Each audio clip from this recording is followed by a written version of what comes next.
Welcome back to the channel Kimyo and Space Cadets. It's the leader of the Cosmic Armada and librarian of K.O.D.E Archives, Wolf Nara, back to bring you another Ordeal Season 3 review.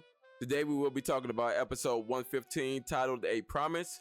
If you enjoyed the video, be sure to leave a like, comment down below your thoughts on the episode, and consider joining the Cosmic Armada for weekly reaction and reviews for Ordeal. The chapter can be broken down into 3 scenes, so without further ado, let's begin with the review. The Rod of Man. The chapter recaps on the Wolf Cubs reuniting with Azam and showing the importance of the Wolf Cubs to Shay himself. This scene is one of the only scenes we see with Shay showing a softer expression. After Anton reveals that he is going to be the 7th head of K.O.D.E, the scene transitions into Shay and the chairman Ross meeting. Ross thanks Shay for his patience as he walks over. This would mean that the meeting with Shay and Ross was Shay abruptly requesting to meet after Anton told them about the request to become the 7th head of K.O.D.E. Ross thanks Shay for joining the table at his request but cannot figure out Shay's motives. However, never revealing his actual motives to Ross, but instead tells him his main concerns, which is to the Wolf Cubs being able to benefit from him being of use to K.O.D.E. When asking the question, Aldrich has a serious look, staring up out the window, looking up while Shay is looking down at the Cubs. When Shay says them, Ross closes his eyes, going to show that he knows this already. But in the war, he can't guarantee everyone's safety. Ross agreed to send the rest of the Wolf Cubs besides Anton and Shay back to Trinidad. Aldrich states Anton still has the option to accept or decline. With Brent informing us that Anton will be away on a mission this season, this statement might mean that Anton does accept the request. It seems that the Heart Clan is a passionate sort, just going to show we are getting more information, no matter how minor, about the Heart Clan. Ross seems a lot more stressed with bags under his eyes, just going to show the amount of control that he had is slowly slipping away. Ross then states to Shay that he will retrieve one of the lost assets of K.O.D.E. At this time, Ross does not have the leisure of looking at the Wolf Cubs as individuals anymore.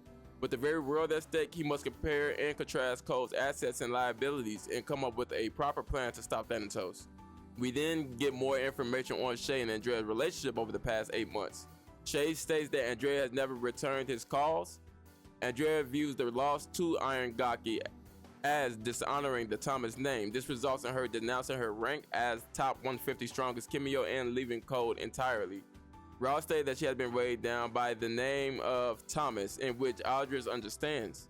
Being the son of the previous chairman Adam Ross, it was stated that he had around-the-clock tutoring just to be able to run K.O.D.E. when he was of age. Even with all the study and prep, he still showed signs of heavy stress and fatigue. Andrea has spent the last 7.5 months in a rehabilitation center in Kyoto, Japan, but checked herself out 2 weeks before the meeting and is now residing with her mother in Shinjuku. After being provided that information, Shay immediately leaves. Ross then says he does not expect her to return. Although she may view it as a failure, he does not, and K.O.D.E. will support her whether she is with them or not. Oliveira then reveals himself, and Ross tells him the amount of cheese Shay is leaking out is nothing compared to the way that he felt a few days ago. Apparently, Oliveira has a direct connection with God, allowing him to see the future of a person he views. Oliveira is able to see exactly what the Lord revealed to him the moment he stands before Shay, and only one phrase is repeated to describe Shay. Shay is being called the Rod of Man. There are mentions of what a rod represents while being compared to the staff of a shepherd in the Bible. The staff represents guidance of the flock, while the rod represents the power bestowed upon the shepherd to protect that flock. We know Christianity is heavily tied into the story, so now let's take a look at Psalms 23 verse 4 that mentions the rod. It reads, "Even though I walk through the valleys of the shadow of death, I will fear no evil, for you are with me. Your rod and your staff, they comfort me." Now, if Shay is the rod of man, it would say that he is the strength of man against Thanatos. If the rod represents power and strength to protect, it is nothing without proper guidance, which means although Shay has the power, he still lacks the proper wisdom to guide man. This statement does put Aldrich at ease though. One of the top comments of the chapter by Crimson Fucker, wild name by the way, he mentions Samuel chapter 7 verse 12, which reads, "I will be his father and he will be my son. When he does wrong, I will punish him with a rod wielded by men, with flogging inflicted by human hands." This will connect to the punishment of Thanatos. Mahalel has a connection with the creator, and we see his belief in the previous chapter with him saying that they are not God, just going to show the understanding he has with the creator's intention. So when Thanatos is essentially threatening all of humanity, this will lead God to allow Shay to become the very rod that punishes Thanatos.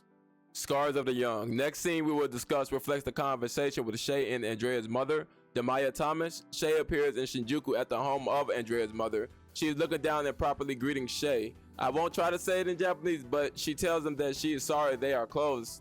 As she looks up and sees Shay's eyes, she recognizes Shay from being a baby. We see a baby Shay smiling, reaching out to her, going to show how familiar he was with her. Then we get a panel of the current Shay, who lacks that very innocent smile due to the weight of responsibility thrusted upon him. Shay apologizes immediately for not being able to protect Andrea. Demaya then says that the youth is so battered at a young age and states to him that Andrea speaks of him so much because he is handsome and kind. This goes to show that Andrea not only felt she felt K.O.D.E, but also felt that she felt Shay as his guide. Andrea's mother continues to say that Andrea's wounds are a product of her profession. We do know that Andrea regards every fight as a quote-unquote hunt. This was the first time in her life where she has become the hunted. Although her mother understands that her daughter is a warrior, she still appreciates the apology that Shay provided, so much so that she begins to shed tears, almost going to show that Shay took the very much that Demaya had held up and gave her a medium to release them. Demaya says that Andrea is stronger than she was and doesn't want to dishonor Andrea with her overbearing concern. Although she couldn't communicate her concern to Andrea, these feelings were welling up inside of her, and Shay saying he was sorry allowed her to let go of the very feelings she could not express to Andrea. Shay asks for Andrea and she says that she is in the dining room and avoids any contact with other people while barely speaking with her mother. Although Andrea has been home for 2 weeks, she would not tell her mother what took place during the battle. We know she asked because she wouldn't tell her, going to show that Andrea felt that Demaya couldn't understand where she was coming from, being that Demaya is in the combatant. Shay gives Andrea a similar importance in his heart like Yukiko. With the woman he has yearned to hear from for 8 months only being a few steps away, he excuses himself from Demaya to speak with Andrea. Demaya then drops one of the heaviest bars of the chapter. She states spring water is a new life to a wilting flower, but to leaves scorched by the sun no amount of water can restore. Softened words may return her to her former glory and heal her wounds, but the scars would forever be burned. Similar to when Shay did not know how to go about accepting the mantle of Leo while struggling to enter and control the state mode, she was there for him. He spent so much time wanting to speak with Andrea that he could want to breathe life into her, but if her scars weren't deep, even the person she may love may be unable to uplift her. She believes her daughter is strong and will recover, but warns Shay that she wouldn't be the same after getting that mental scar. Shay understands that being too gentle may not be the best course of action in order to console Andrea, going to show the emotional maturity he has developed over the last 8 months. Love and legacy. The next scene has to be the best dialogue we got in the Ordeal Season 3 thus far. Shay enters the room. Before taking a step, he takes a brief look at the state of Andrea, who had barely eaten but is currently drinking her sorrows away. After she notices Shay, she remarks how long it's been and acknowledges his strength, and in her self-despair, tells Shay to leave. Shay notices that she is off the liquor to numb her pain, in which he smacks the drink out of her hand. Andrea screams, "Enough! You've seen what you came to see. There is nothing good here. This place is for wasted warriors to be left alone. You do not belong here."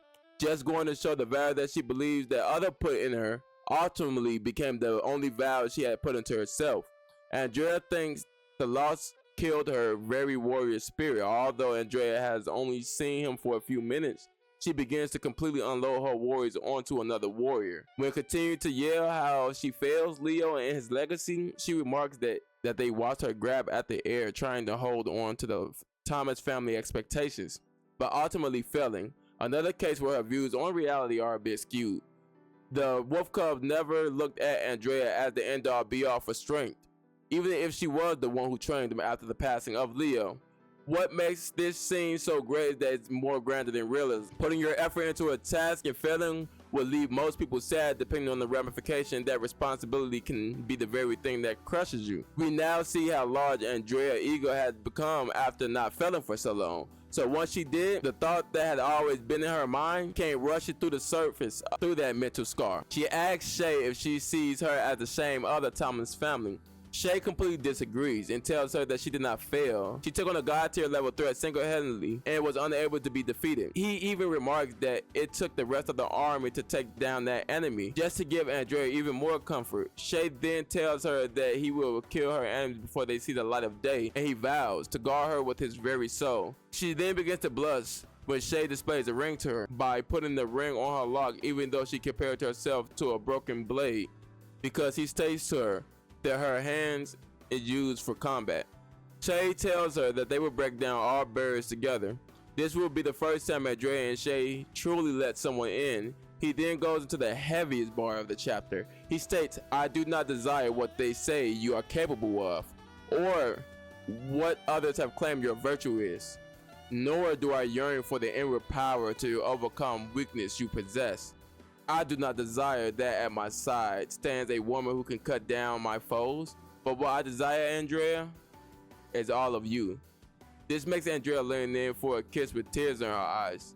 When taking into account Shay was truly the spring water that revived the flower that was Andrea Thomas. As they began to kiss, we got Andrea's needing a report to keep up with the moving target. As Shay begins to release more heat and chi, the target has already moved across India at light speed, heading towards Tokyo, thus landing in Andrea's mother's home. Andrea then shows a newfound vigor to protect her mother, giving us a glimpse of the woman she was before the Greenland War. As Shay looks serious, we see Kevin looking down at Andrea while Shay stares at him, preparing for an unknown threat. I would love for this to be a showing of Shay's strength compared to a god tier, but based on the feats of these two characters, this is one of those fights that can't take place in the city because both characters would decimate the city. Because we know with Shay, just as fights with the Titan generals was able to cause seismic activity to go around two neighboring islands, this will lead me to believe that the next chapter will lead to more dialogue between Kevin and Shay. We might even get an interaction between K.O.D.E, Kevin, Shay, and Milo in a manscape,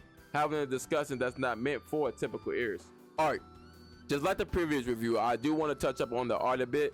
I do enjoy the room that Andrea is residing in being dimly lit. We do see hints of light coming in, and it is a nice representation of Andrea's emotional state.